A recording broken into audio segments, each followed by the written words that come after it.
Oi, sejam bem-vindos ao Bossa Brasil Notícias de hoje. Lembre-se de curtir nosso vídeo, se inscrever no canal caso ainda não o seja e nos dê o seu feedback nos comentários. Oi pessoal, tudo bem? Hoje é sábado, certo? Iremos hoje fazer um aparato, um resumo das principais notícias da política brasileira e também da economia. Vamos fazer um resumo mostrando, dando uma pincelada nas principais notícias e fazendo um contraponto, um paralelo com o que a mídia, com suas narrativas, tenta nos impor e o que é a nossa tradução dos fatos, tá bom? Vamos começar então com economia. Dólar e bolsa fecham em alta em meio à recuperação nos Estados Unidos e receio no Brasil. Moeda norte-americana fechou em alta de 0,35%, fechando a R$ 5,23, e o Ibovespa avançou quase 1%. Então, mesmo com o aumento, né, do dólar, o Ibovespa ficou em alta de 1%, certo? Então, o título dá a entender que ficou tudo ruim, né? O dólar aumentou e ficou ruim no Brasil. Não, também teve tem essa vertente, não é, do Ibovespa, que é a principal índice da nossa Bolsa de Valores, é uma alta de 1%, tá bom? Então, o dólar encerrou na sexta-feira, dia 6, em alta de 0,35%, cotado a R$ 5,34, influenciado por dados fortes de emprego nos Estados Unidos, divulgado hoje, que ajudaram a fortalecer a moeda do país e com os investidores atentos também às tensões fiscais locais. Na semana, o dólar acumulou uma alta de 0,5%. Na véspera, a moeda teve uma alta de 0,53%, ficando a R$ 5,21 na venda. O Ibovespa, que é o principal índice da Bolsa Brasileira, encerrou com um avanço de 0,97%, ficando a 122.810 pontos, navegando no otimismo do exterior, que levou as bolsas americanas a renovarem o seu recorde histórico mais uma vez nesta sexta, também embalados pelos bons números do mercado de trabalho no país. Então, com o aumento do emprego nos Estados Unidos, o dólar subiu. E com isso também, querendo ou não, com essa onda positiva por lá, os investidores também investiram um pouco mais aqui e o nosso Ibovespa, né, o principal índice da nossa Bolsa de Valores, teve um crescimento, uma subida de 1%, ok? A economia nos Estados Unidos criou cerca de 943 mil novas vagas de emprego no mês passado, mostrou o relatório do Departamento de Trabalho, em meio à demanda por trabalhadores no setor de serviços. Economistas esperavam uma abertura de 870 mil postos de trabalho, porém, essa meta foi superada.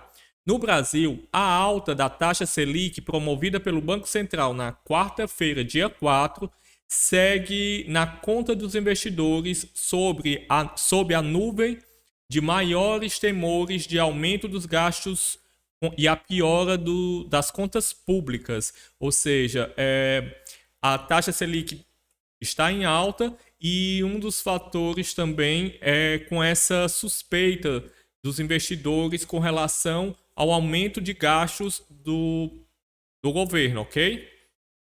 Com a alta dos juros, o que se espera a partir daí é o ingresso de mais recursos estrangeiros para aplicação em renda fixa no Brasil, com a maior oferta de dólares no mercado doméstico. A expectativa é de que a moeda norte-americana caia.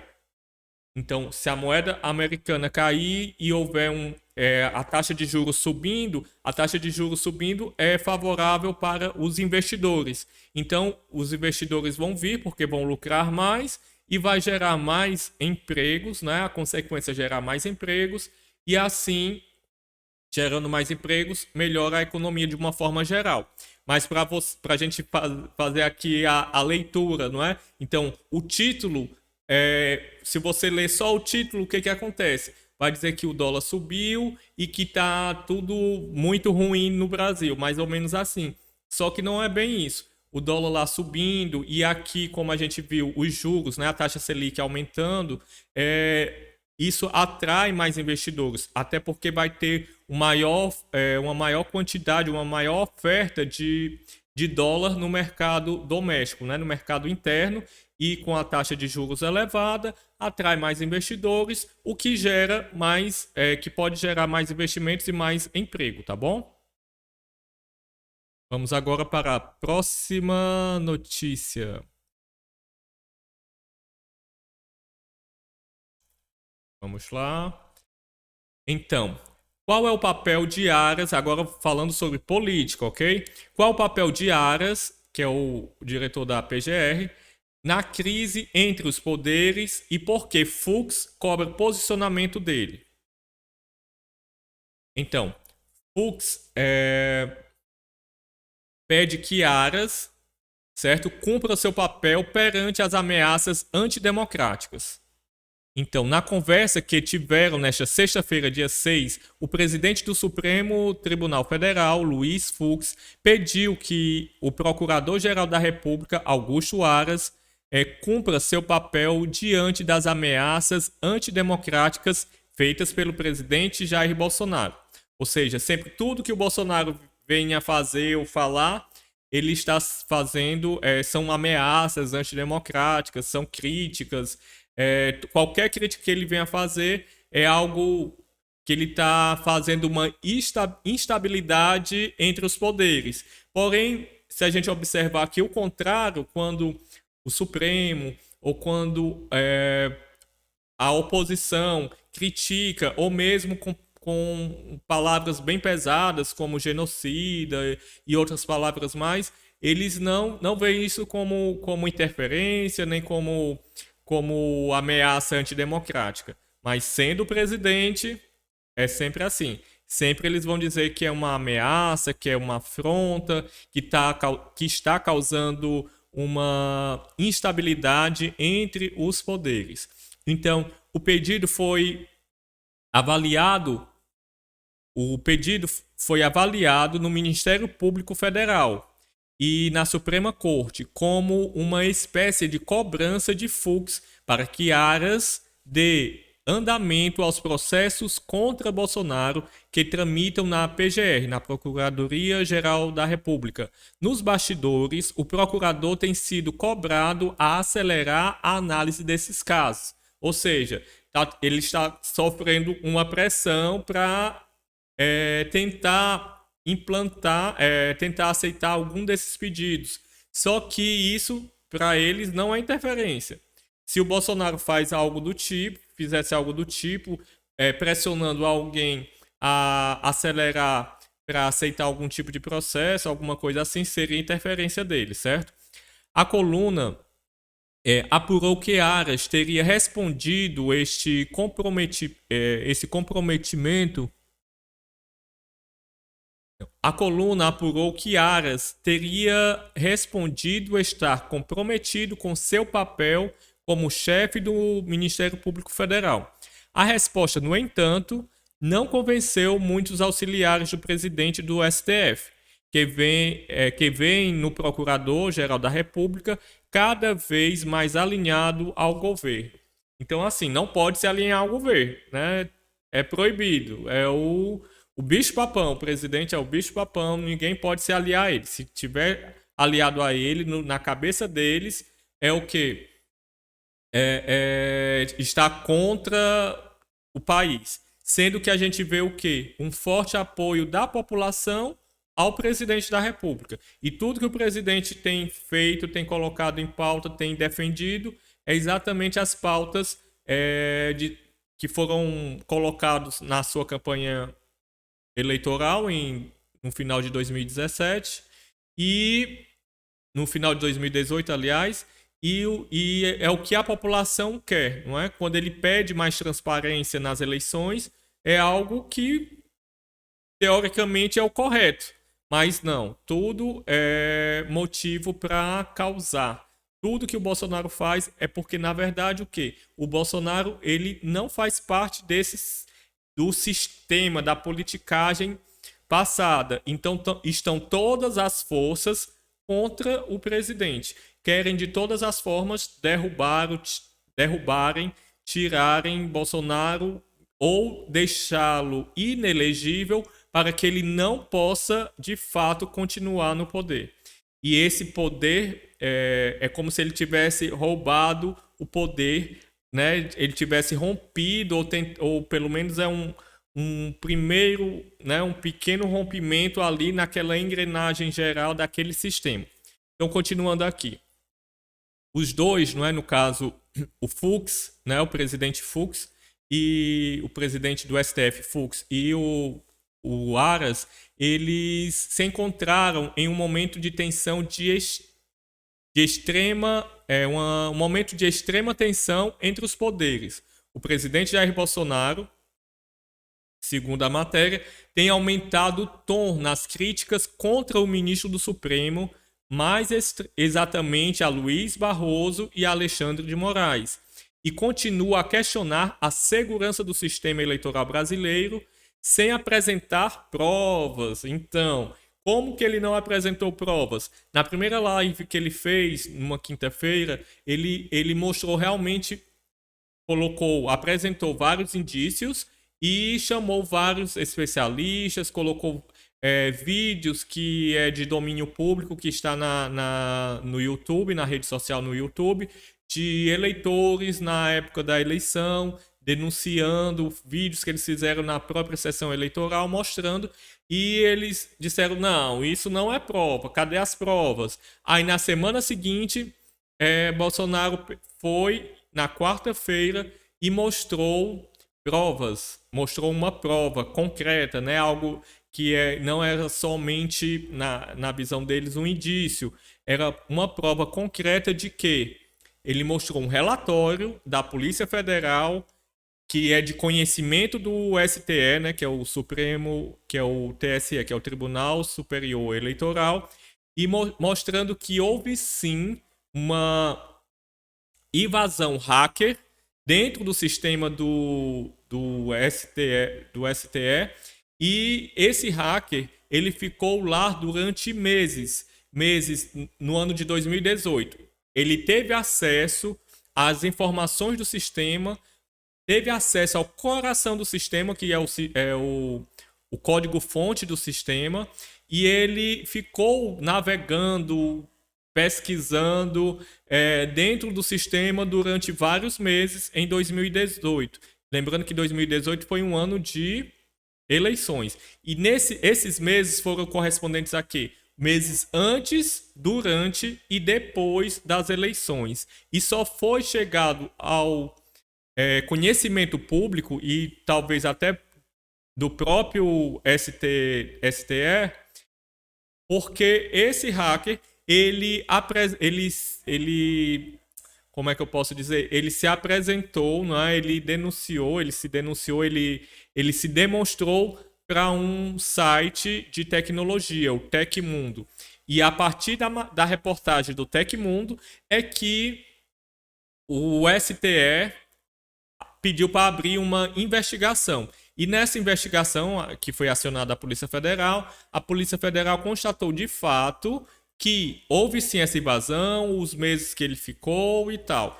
E essa investigação, ela ainda está em curso. Olha aí, já estamos em 2021 e ainda está em curso. Porém, o que o presidente ficou mais indignado e levantou mais poeira, mais tensão em cima desse assunto, foi que esse documento, que é de conhecimento do Supremo Tribunal Eleitoral e é também de conhecimento da Polícia Federal, nele continha o quê? Que a Polícia Federal ela tinha solicitado o log, o conjunto de log, de entradas e saídas de cada usuário. Certo? Por quê? Porque o hacker teve acesso a todo o banco de dados. E aí, quando alguém entra no sistema, fica lá a marca, como se fosse uma impressão digital. Toda vida que o fulano de tal entrar e sair e o que ele fez. Então fica tudo registrado. Então cada pessoa é como se tivesse uma digital para entrar dentro do, né, entrar no sistema. E aí, no caso, a Polícia Federal pediu para investigar mais a fundo e saber a que proporção, a que profundidade esse hacker entrou e o que ele causou ao sistema, quais os danos que ele causou. E aí o que foi que o TSE fez? Ele tinha apagado numa manutenção técnica, ele apagou todos os registros de log, dizendo que se confundiu e que por acidentalmente não teve esse cuidado e apagou todos os logs, sendo que isso é de extrema importância em qualquer sistema, principalmente sistemas de instituições, não é, muito importantes. Não se pode fazer isso. É o básico do básico. Então, levantou mais suspeitas por que foi apagado esse banco de dados dos logs, que são as entradas, saídas. É como se tivessem sido apagadas todas as digitais do hacker dentro do sistema, tudo que ele fez durante aqueles meses todos. Então, o TSE havia falado anteriormente, não é? E ficava dizendo que o Bolsonaro estava fazendo fake news, dizendo que ele dizia que o sistema do TSE era violável, que era vulnerável, e o TSE dizia que não, que ele não é vulnerável, que ele é inviolável, é impenetrável, disse o ministro. E aí, com este relatório, foi mostrado, assinado, não é algo puxado na internet, é algo que de fato existe, assinado pelo TSE e pela própria Polícia Federal. Então vamos dar continuidade aqui.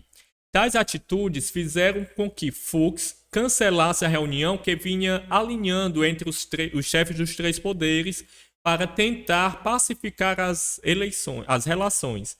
Na quinta-feira, dia 5, Bolsonaro sofreu uma derrota histórica na Comissão Especial da Câmara dos Deputados, que analisa a proposta de emenda à Constituição, a PEC do voto impresso. A comissão rejeitou por 23 votos a 11 o parecer favorável ao tema.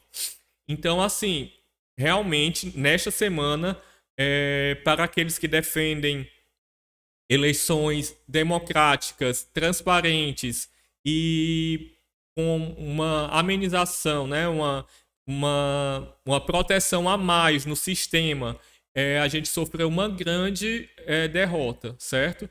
Uma grande derrota. Só que tem uma luz no final do túnel ali, que a gente não sabe se vai ser totalmente favorável ou não, mas que o Lira ele irá colocar sim em votação na Câmara para ser apreciado por todos os deputados, certo? Então tem uma nova possibilidade de se tentar aprovar ou não essa PEC do voto impresso auditável.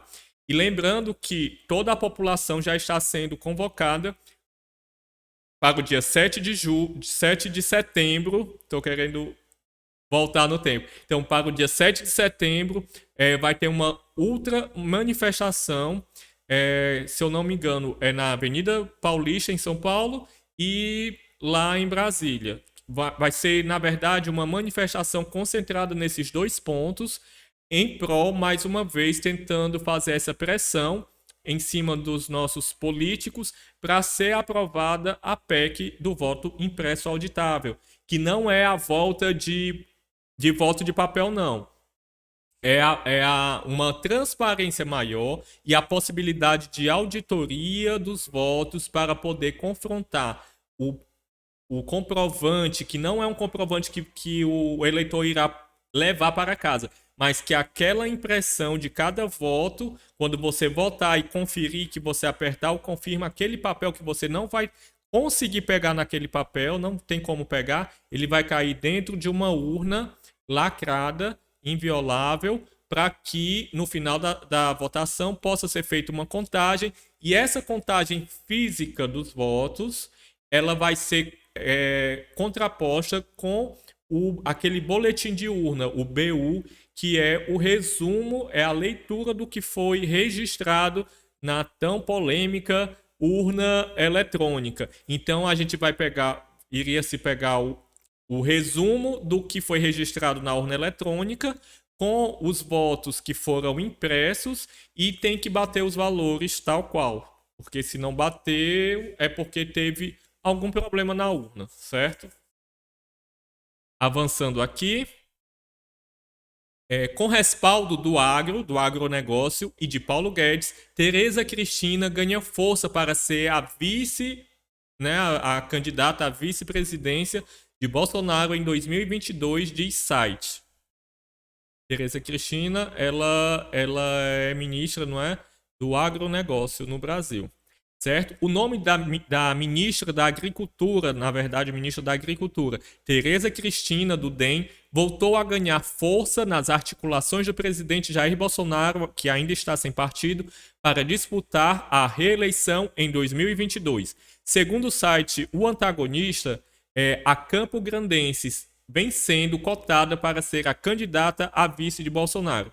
O perfil de Tereza seria praticamente uma unanimidade no agronegócio, setor ao qual ela pertence e que foi um dos pilares da vitória de Bolsonaro em 2018.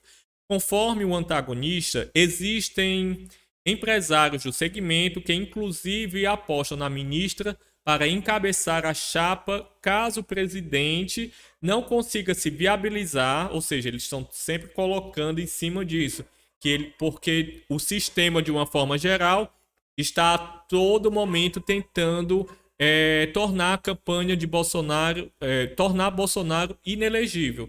Então, é como se tentando deixá-lo inelegível e ela assumiria. Sendo que a gente não vai, né, o brasileiro de bem, não vai deixar que isso aconteça, ok? E também alegam também motivos de saúde, o que estariam tramando, não é, contra o presidente. Não sei, vamos lá ver, dando sequência aqui. Além disso, a democrata teria o respaldo do ministro da Economia, Paulo Guedes, fiel a Jair Bolsonaro. Ele é um dos poucos remanescentes da primeira configuração do primeiro escalão do governo, assim como Tereza Cristina. Guedes ainda é tido como o tesoureiro informal à campanha de reeleição, afirma o antagonista. O antagonista é uma fonte que a gente não pode levar muito em conta, né? Que ele é totalmente opositor do presidente. E também, tipo, cria várias narrativas. Então, assim, já estão sabendo que o Paulo Guedes vai ser o tesoureiro, né? Assim, informações vagas. Porém, o que vale ressaltar aqui nessa matéria é exatamente a possibilidade de quem, né, a deixa de quem poderia ser poderia vir a vice-presidente juntamente com o presidente Jair Messias Bolsonaro. Eu acho que vários ministros que ele colocou lá, tantos que ainda estão, como outros que saíram, eles vão vir candidatos ou ao Senado, ou ao Senado, ou à Câmara dos Deputados, ou mesmo a governador. Então, por que isso? Porque eles fizeram um ótimo trabalho, muitos deles fizeram ótimos trabalhos, mostraram bastante competência técnica e caíram bem ao gosto do público, ao gosto dos brasileiros. E isso vai ajudar também, eles sendo eleitos, vai ajudar a reforçar a governabilidade do presidente, caso também ele venha a ser reeleito, ok? Tereza Cristina é constantemente elogiada por Bolsonaro. A ministra evita entrar em rota de colisão com o presidente, até mesmo quando atuou para contornar crises diplomáticas, né, com a China, criadas por alas mais ideológicas do governo. Sempre eles colocam palavrinhas lá para diminuir a potência do governo, certo? Então, o que eles chamam de alas mais ideológicas do governo, né, desses ministros da ala mais ideológica, seriam, na verdade, na nossa leitura, o que? São os ministros que são alinhados às pautas do governo. Pautas essas que foram colocadas como propostas de governo, né, na campanha do presidente. E quem votou nesse presidente quer que, na verdade, ele coloque essas pautas e aprove, porque foram promessas de campanha. Para eles, isso é pecado. É pecado mortal. Por quê? Porque não condiz com o que eles querem e também, no passado, os políticos do passado, né, e muitos do presente também, mas assim, os políticos anteriores, né, as gestões anteriores, eles faziam promessas, milhões de promessas, promessas maravilhosas, lindas no discurso, porém eles não cumpriam nada e faziam até pior, faziam o inverso. Prometiam uma coisa e faziam o inverso. Então, como o Bolsonaro tem, quando for fazer uma retrospectiva e ver que tudo que ele prometeu, pegar tudo que ele prometeu, um pacote, tudo que foi prometido e o que foi realizado, mesmo com toda essa enxurrada de poder contra, fazendo com que esse freio, né, tentando puxar todo momento, tentando tirar o poder da pessoa, né, do presidente. Então, quando for fazer esse balanço, vai ver que muita coisa do que ele fez foram promessas de campanha e que isso agrada com certeza a quem votou nele, tá bom? Além de um eventual caminho para compor a chapa com o atual chefe do Executivo Federal, Tereza Cristina disse anteriormente que pode concorrer ao Congresso Nacional, ou seja, reeleição para a Câmara dos Deputados, que ela está no momento afastada do seu cargo para ser ministra, ou mesmo a uma vaga ao Senado. Bolsonaro ignora manifesto de empresários por eleições. Então aqui a gente vai ver uma reportagem que mostra que Bolsonaro ignora manifesto dos empresários. O que é mais engraçado, que chega a ser cômico, é o quê? Que Bolsonaro ignora empresários. Só que a grande mídia e o restante dos poderes ignora as manifestações da população, o clamor da população, o clamor dos brasileiros que estão indo várias e várias vezes com um número enorme de brasileiros às ruas clamar pelo voto impresso. Então a voz popular, a mídia, a grande mídia ignora as manifestações a favor do presidente e a favor do voto impresso e outras manifestações, como a do dia 1º de maio, e essa última e as próximas que virão. Então, assim, eles tentam de toda forma abafar a voz popular, mas o Bolsonaro, que é o vilão, não está ignorando os empresários. Então, eles mesmos caem nas suas próprias contradições, nas suas próprias narrativas. Eles fazem contradições. Por quê? Não gosta do povo. Bolsonaro não gosta do povo, mas ele está do lado do povo. Bolsonaro está governando para a elite. Ué, mas esses empresários são contra Bolsonaro? Então, assim, quando eles colocam empresários, não quer dizer que seja todo empresário que está contra o Bolsonaro. É um grupo ali, pequeno grupo de pessoas para fazer oposição. Porque a maioria, se a economia está voltando a crescer, já chega quase a patamares anterior a essa grande crise que a gente vem sofrendo devido à crise sanitária, então não tem essa de estar os empresários contra o Bolsonaro. É esse grupo feito para ecoar e dar a entender que está tudo ruim, entendeu? Na verdade, é um grupo de 500 empresários. Num panorama total, não é? Numa população total do tamanho que é o Brasil, 500 empresários é um número muito pequeno, certo? Se a gente comparar o que é mais importante, 500 empresários ou milhões de brasileiros que foram às ruas, estão vindo às ruas para se manifestar. Então, dando sequência aqui. O governo Jair Bolsonaro e seus aliados do Centrão fizeram vista grossa ao manifesto de empresários e personalidades em defesa da urna eletrônica e da realização de eleições em 2022. Mas a proposta de retomar o voto impresso, ou seja, eles botam a proposta de retomar o voto impresso. Nunca no Brasil houve voto impresso.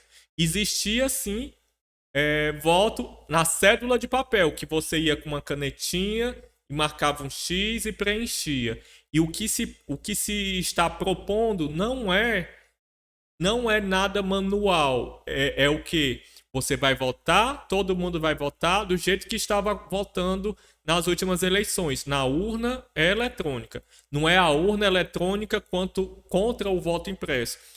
Continua a urna eletrônica, só que vai ter uma impressora que você vai ver o papel físico, não vai ficar só na tela, você vai ver na tela e vai ver o papelzinho que você não vai conseguir pegar porque tem uma proteção, um acrílico ou um vidro.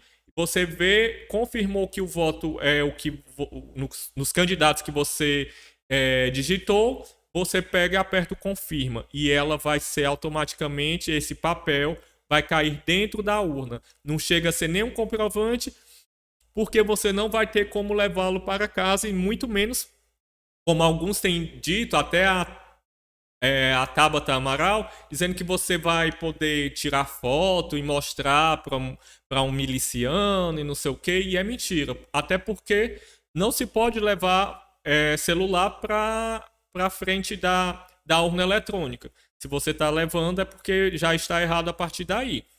Então é isso. Vamos continuando aqui, mas sempre alertando que a mídia vai sempre colocar o quê? A volta do voto impresso. Eles colocam a palavra volta, retorno, regredindo, entendeu? Colocam essas palavras para quê? Para confundir o brasileiro, dizendo que é um regresso, que é uma volta ao passado. E não é. É pegar a urna eletrônica que já existe, acoplado com uma impressora, com uma proteção com um acrílico, que você vai só ver o seu voto, confirmar se é o que você digitou, e ele vai cair dentro de uma urna, e esse voto vai ser contado ao final para comparar com o da urna eletrônica. É a prova e contraprova. Então tem que bater. E então isso sim que é uma segurança para saber se seu voto, se você está tendo de fato valor, se você está tendo de fato valor, se sua voz está sendo ouvida. Até porque, fazendo um parêntese aqui também, nessa tradução, seria o quê? Às vezes eu me perguntava, por que a população vota tão errado? A gente tem em mente isso, que a população vota muito errado e vota sempre em candidatos que são comprovadamente corruptos, que foram comprovadamente péssimos governantes, péssimos administradores, certo? E aí o que é que eu pensei de um tempo para cá com essa exposição toda com relação ao nosso sistema de votação? Eu percebi o que? Eu raciocinando. Será que realmente a população, lógico, que vão ter pessoas que vão votar, né, em políticos corruptos? Tudo bem. A gente não concorda, mas tudo bem. Às vezes a pessoa não tem uma informação maior e tal, ok. E até porque não existe unanimidade em nada, certo? Mas o que eu percebi é o quê? Será que quando se reelege pessoas, políticos que são totalmente, que todo mundo sabe que é um corrupto, que é constatado que é um corrupto, né? Alguns que foram até processados e foi constatado que são corruptos de fato, como é que eles conseguem se reeleger? E reeleger por vários mandatos. Aí eu imaginei, será que não existe uma manipulação? Será que realmente a população é burra mesmo, como eles tentam colocar pra gente? Não, tem que votar melhor, na próxima vocês votam melhor. Será que é isso de fato? Ou será que existe sim uma manipulação? Quando a gente fala uma manipulação, não é que vai ser todo um pleito, toda uma eleição vai ser totalmente manipulada. Mas deve ter uma margem ali que eles façam essa manipulação. Então, não sei. São suspeitas, mas é uma indagação que eu faço, tá bom? Então, o governo é, com essa volta do voto impresso, certo? Que não seria volta, que é algo que estão tentando estabelecer algo novo, é uma camada a mais de segurança. A expectativa dos autores, né, desse manifesto, é, do movimento Eleições Serão Respeitadas, é de que a pressão social, na verdade, a pressão social não, né? Vamos fazer as correções, as devidas correções. A pressão desses empresários, não é? Que só Deus sabe quem são, tenha os mesmos efeitos da carta em prol da vacinação, também assinada por nomes de destaques do PIB nacional, lançado em março. O documento, esse outro documento, fez o Congresso cobrar o governo e o governo agir, fechando os maiores contratos para a compra de vacinas contra a Covid-19. O que eles querem dizer aqui é que esse outro manifesto feito ainda no meio ali da pandemia é que fez com que o Congresso cobrasse do Executivo e o governo começasse a agir, só por isso que ele comprou vacina. E a gente sabe que não foi bem isso. Que nós somos o quarto país que mais vacina no mundo, ficando atrás apenas de países que produzem a sua própria vacina, ok? Então, assim como essa Carta dos 500, como ficou conhecido, o texto divulgado no auge da pandemia, o Manifesto em Defesa da Democracia, surgiu de um grupo restrito que se articulou em solidariedade ao presidente do Tribunal Superior Eleitoral, o Luiz Roberto Barroso, após uma escalada de ataques contra ele vindos do Bolsonaro e de apoiadores, certo? Como no caso do primeiro manifesto pró-vacinas, a leitura dos organizadores é de que esse atual, né, movimento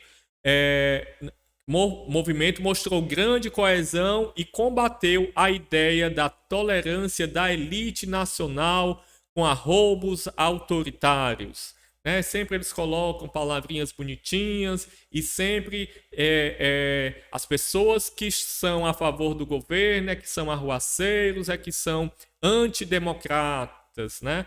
Antidemocráticos. E isso é o contrário, né? Se é o apelo da população, então não é um ato antidemocrático. Se é a própria população que forma a democracia, então não são atos antidemocráticos, ok? O texto curto e direto foi repassado a grandes empresários de diversos setores, como varejistas, seguradoras e bancos, além de intelectuais de renome, né, como o encantador de focas, o imitador de focas, né, que a gente sabe bem quem é, contemplando posições políticas divergentes. Então, a intenção era indicar um basta à escalada autoritária e antidemocrática de Bolsonaro. Para os organizadores, a sociedade civil se mostrou atenta a expedientes estranhos aos marcos constitucionais. A avaliação unânime é que a votação com cédulas de papel, novamente, eu até grifei aqui, não passa de um pretexto para tumultuar e inviabilizar a eleição de 2022. E o que a gente sabe, o que o presidente tem expondo e o que boa parte da população brasileira está querendo, na verdade, é o quê? Fazer com que se pense e que se coloque em questionamento isso antes, bem antes das eleições, para que as eleições, que a gente sabe que por si só já vão ser muito polarizadas e muito conturbadas, não é, por todo o cenário, que elas possam ser pelo menos claras e transparentes e que todo mundo, quando veja o resultado final, tenha confiança e saiba aceitar, independente de qual seja o resultado. Só que da forma como está sendo feita, com estes fortes indícios de que há sim uma grande vulnerabilidade, não é? Não estou falando aqui de fraude, falando de vulnerabilidade. A forma como é feita, a forma como a maioria dos brasileiros nem sabia como é que acontecia, e com essa exposição que o presidente vem fazendo, alertando, fica uma dúvida grande se realmente existe essa lisura. A dúvida, ok? E não só isso.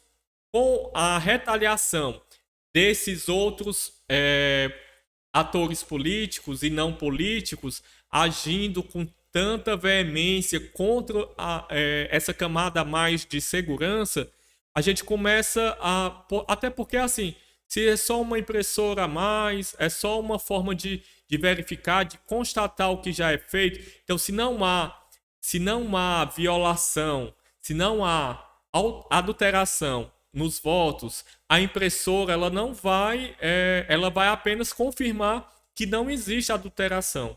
Então, se coloca a impressora e só vai reforçar o resultado. Então, por que existem tantas pessoas contra? Por que a imprensa, de uma forma geral, está contra? Por que os organizadores das eleições, os organizadores, assim, os que administram as eleições estão contra?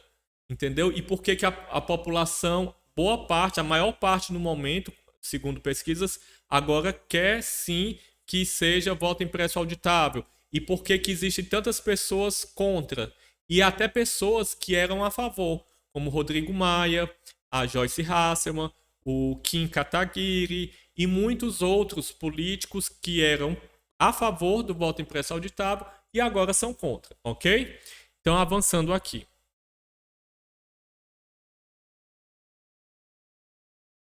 Então, horas depois da publicação do manifesto nos jornais, Bolsonaro ignorou o assunto e voltou à carga contra a urna eletrônica, que não é contra a urna eletrônica, é contra o sistema que está dessa forma. Ele quer adicionar camadas de segurança, certo? Adicionar, não é excluir a urna eletrônica. Então, a todo momento eu estou falando, rebatendo, mas é porque a todo momento eles colocam isso para o grande público. Só que o povo, né, como diz o refrão, o povo não é bobo. O povo está atento a tudo. E a todas essas manifestações contrárias também ao voto impresso.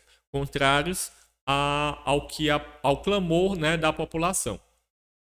Então, ele fez novas ameaças, né, segundo a reportagem aqui, de desrespeitar a Constituição e atacar novamente os ministros Alexandre de Moraes e Luiz Roberto Barroso, que, além de presidir o TSE, integra o Supremo.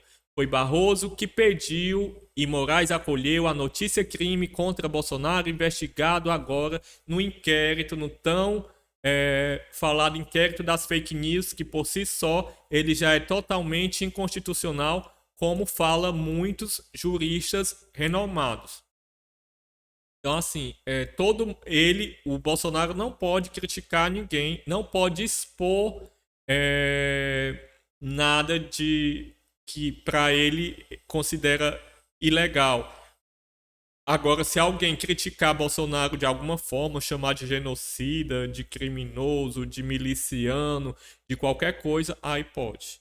Mas Bolsonaro expor o que esses atores fazem, esses atores políticos fazem, para que a população fique esperta e fique atenta e tenha esse conhecimento, aí não pode. Ele tem que ficar calado, ok?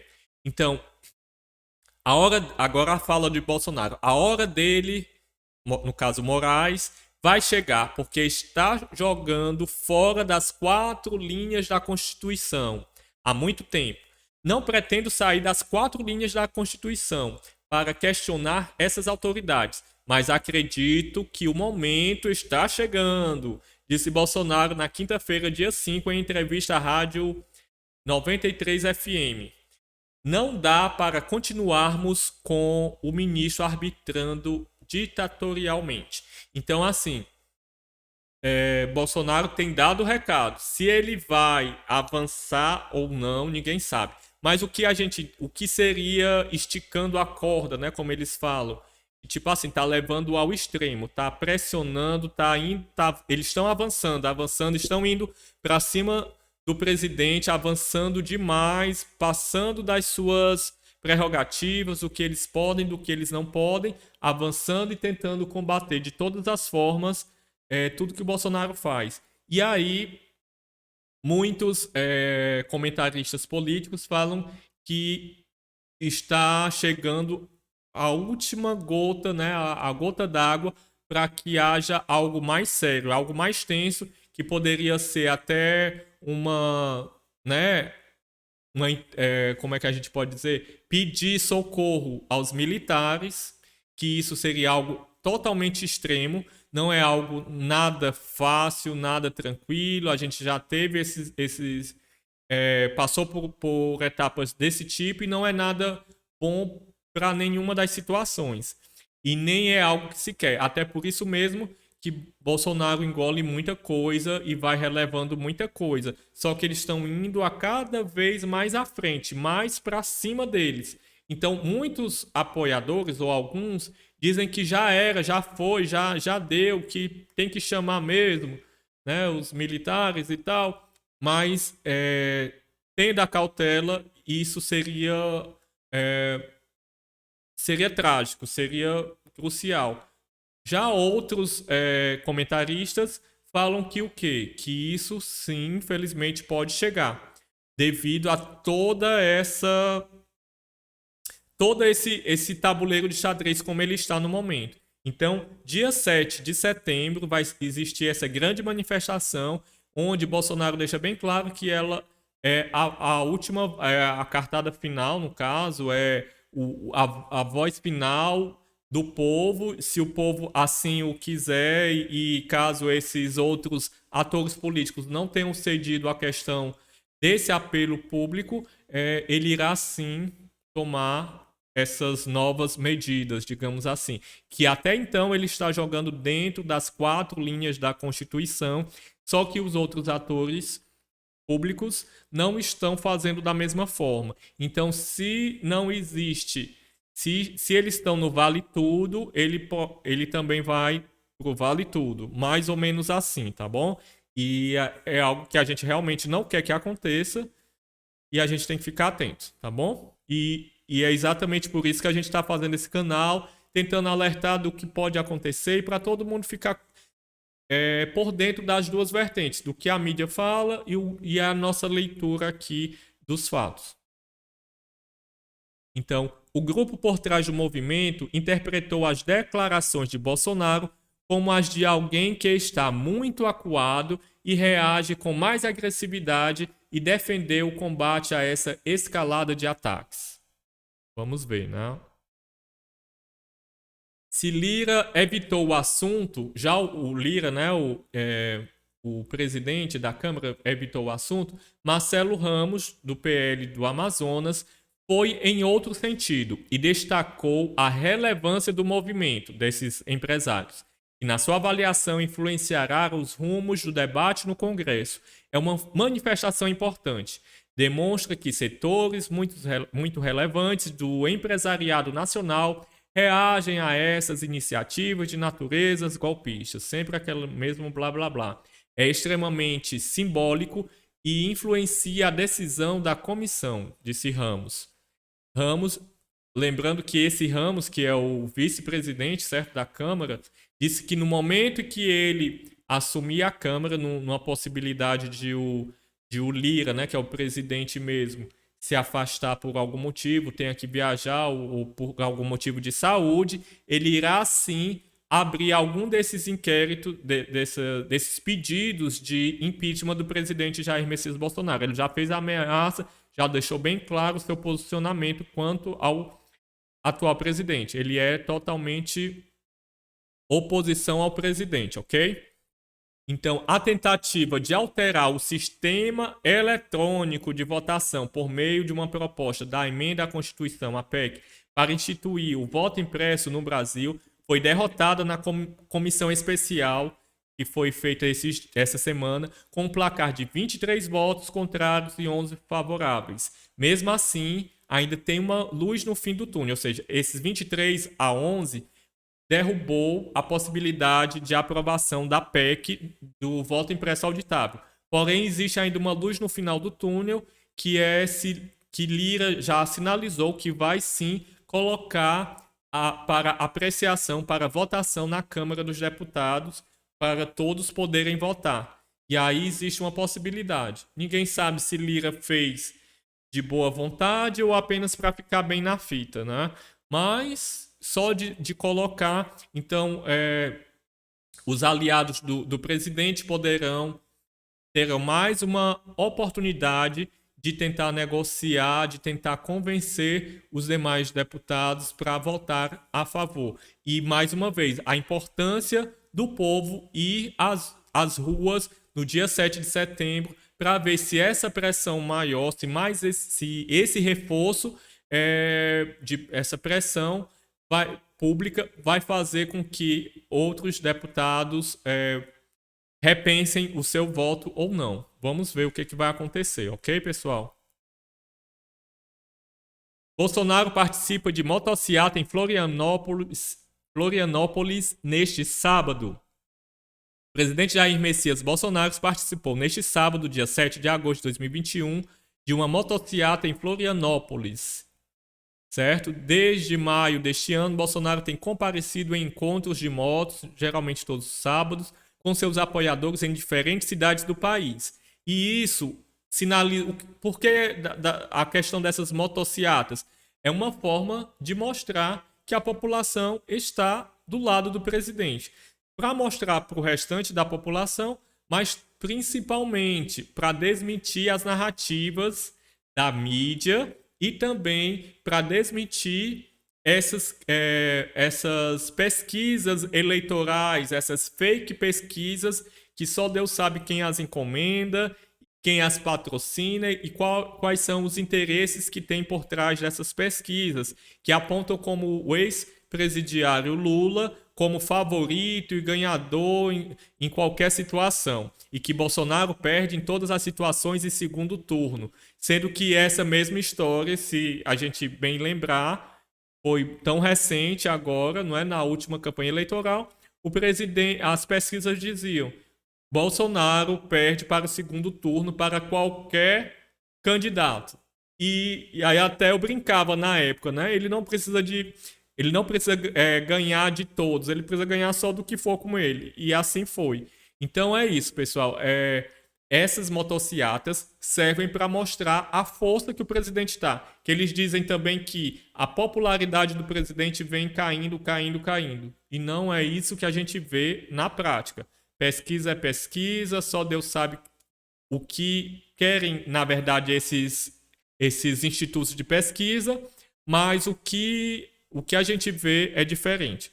Segundo informações, a concentração começou às 7 horas da manhã na Via Expressa Sul, em trecho próximo ao túnel Antonieta de Barros. O comboio partiu depois das 10 horas da manhã e passou pela Avenida Beira-Mar Norte e seguiu em direção às praias do norte da ilha. Certo? Então essa foi a motociata de hoje do presidente Bolsonaro. Aqui nós temos o Luciano Hang, né, o grande empresário, dono da rede de lojas Avan, apoiador, confesso, do presidente Bolsonaro, também se preparando, mostrando que ele iria também participar. Agora, Petrobras.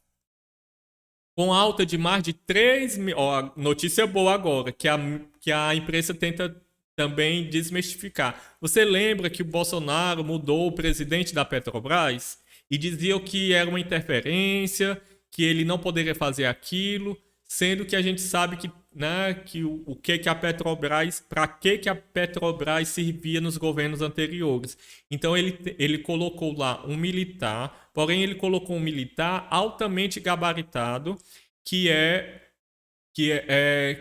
muito gabaritado na forma de administrar e que já mostrou vários resultados positivos em gestões de outras empresas, de onde ele veio, e que foi aquele maior auê, que a bolsa caiu e que eles estavam falando que era o fim da Petrobras, aquilo e aquilo outro. Só que especialistas sensatos na época diziam o quê? Que isso aí, o mercado, eles são especulativos. Com aquela informação lá, eles derrubaram a bolsa, derrubaram as ações da Petrobras para depois comprar. Eles venderam, não é, em alta, e quando as ações caíram, eles foram lá e compraram de volta. E foi isso, de fato, só para valorizar, para eles ganharem, para eles lucrarem com essa transação. E aí o que acontece? Poucos dias depois, estava lá, 3 dias depois, se eu não me engano, já estava as ações quase no mesmo patamar. E passado alguns meses, o que a gente percebeu foi o quê? Que é exatamente nessa reportagem que eu vou ler agora. Com a gestão deste novo presidente da Petrobras, a gente já está vendo, poucos meses depois, a gente já está vendo vários benefícios, certo? De valorização da empresa. Vamos ler aqui. E isso tudo mérito do novo presidente, ok? Então, com alta de mais de 3.000% no lucro no segundo trimestre, 3.000%, certo? De lucro. A Petrobras decidiu antecipar o pagamento de dividendos a seus acionistas, ou seja, está dividindo ali os lucros, vai antecipar o pagamento dos dividendos, né, dos lucros aos acionistas. Então tá as 1.000 maravilhas, ou melhor, as 3.000 maravilhas, né? 3.000% no lucro, um aumento nesse trimestre. Então as ações já sobem 8% na manhã desta quinta-feira. O Conselho de Administração da empresa aprovou a antecipação do pagamento de remuneração ao acionista referente ao exercício de 2021, no montante de 31,6 bilhões de reais, dos quais 21 bilhões serão pagos no dia 25 de agosto de 2021 e 10,6 bilhões no dia 15 de dezembro de 2021. Então, em resumo, é isso. Aquilo que eles diziam que ia ser o fim da Petrobras, que era uma interferência do presidente, que não poderia fazer aquilo, que era apenas mais um militar, isso, aquilo, outro. A gente está vendo que o militar está dando lucro à Petrobras, certo? Ele está estancando o déficit. A Petrobras, com esse lucro e pagando o seu endividamento, né, que ficou pelo rombo das gestões anteriores, né, que teve muita, né? Então, o que está acontecendo? Com esse lucro maior, vai ganhar mais confiança de outros investidores e a tendência é só subir a cotação da Petrobras frente aos investidores, certo? Segundo a empresa, essa distribuição considera as perspectivas de resultado e geração de caixa da Petrobras no ano de 2021, sendo compatível com a sustentabilidade financeira da companhia.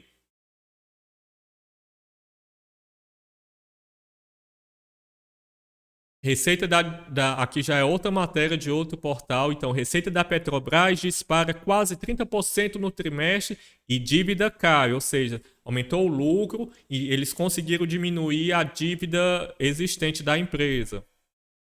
Então, a Petrobras apresentou bons resultados financeiros na noite desta quarta-feira, acima do que esperava o mercado. A receita de vendas da petroleira brasileira no segundo trimestre foi de 110 bilhões de reais, valor impactado principalmente pela valorização do barril de petróleo. Eles vão colocar o bônus, né, em cima da valorização, né, do petróleo no mercado externo. Eles quase não vão falar, não vão dar o mérito ao atual presidente da Petrobras. Então, a petroleira, que é a maior estatal do Brasil, também teve uma forte redução em sua dívida bruta, que caiu de 70,9 bilhões de dólares para 63,3 bilhões.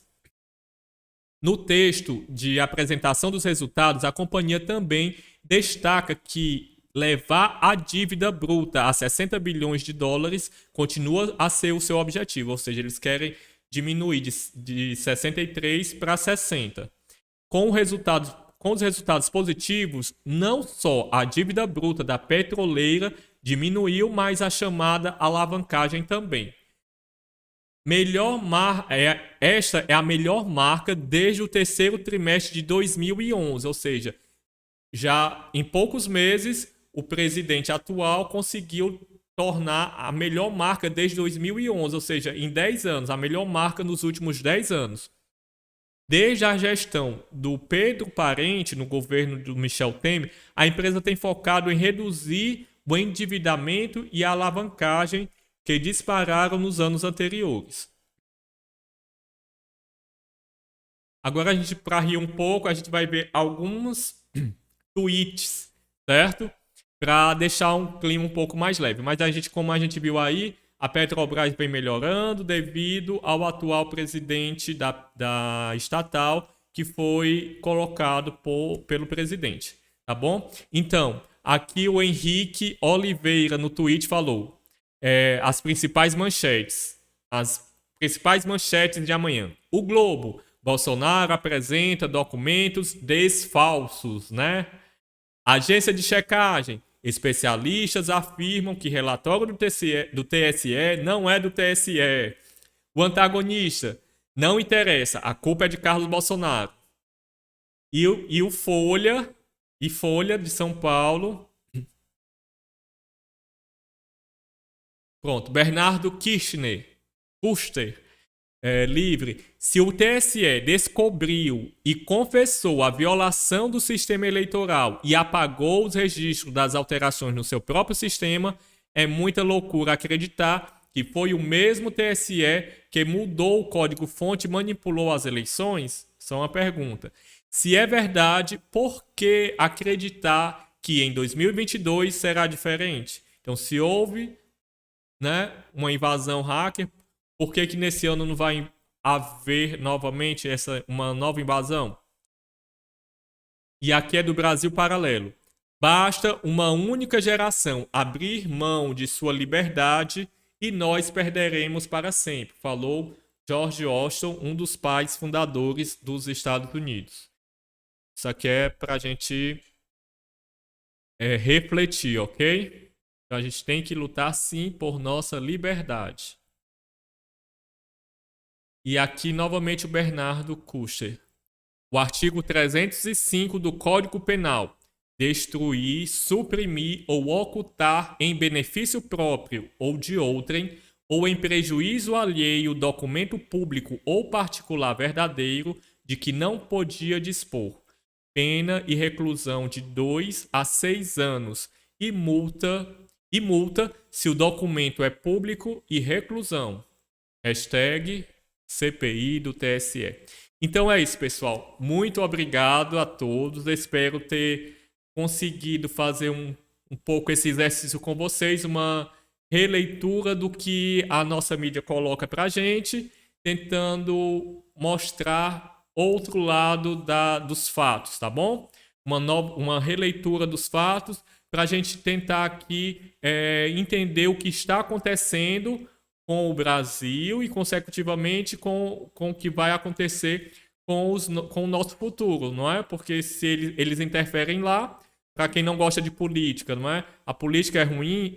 Mas a gente é um mal necessário. É um mal necessário assim. Se a gente não fica atento à política e a gente deixa tudo correr frouxo, o que vai acontecer? A gente vai ser levado pela maré. Então a gente precisa estar atento para a gente defender aquilo que a gente acredita, tá bom? Então, meu grande abraço. Se curtiu esse vídeo ou se tem alguma crítica, deixe nos comentários.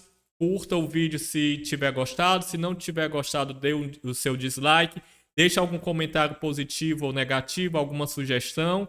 E siga-nos, se inscreva no canal e compartilhe esse vídeo se você assim achar interessante, tá bom? Meu muito obrigado, fiquem com Deus e até a próxima semana.